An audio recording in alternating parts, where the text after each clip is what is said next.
Hi, welcome to our weekly chat about intimate conversations with Abba, in which we have a quiet time each day, sharing our heart and mind with God and listening to His heart and mind. This week, our verses that spark our conversations are going to come from 1st and 2nd Kings. These are very tumultuous times in Israel's history. We see stark contrasts between when the kings and the people obey God and when they don't. Throughout the disobedience, we see a steady stream of prophets God sends to them in His mercy, exclaiming to them, "Repent, or there's going to be destruction." They don't listen, and they're held in captivity, and they're destroyed. Let me read to you what I wrote about 1 Kings.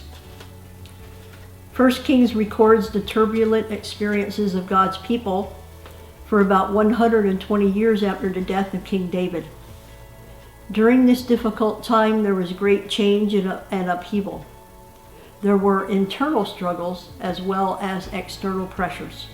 The result was the once stable kingdom became split in two, Judah and Israel.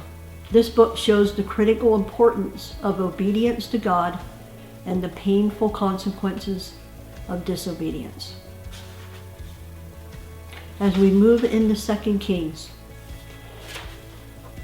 sadly we see even more destruction because of more disobedience.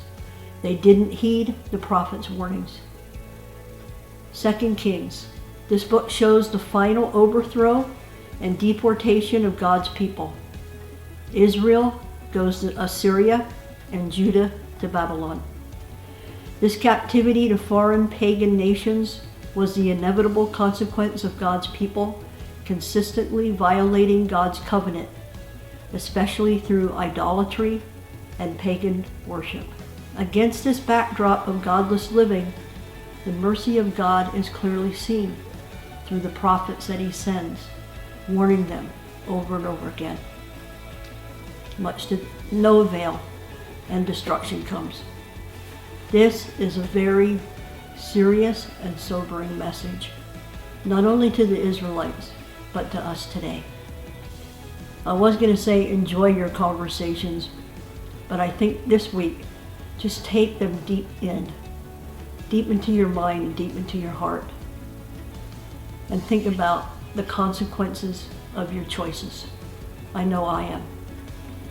God bless you, and see you next week.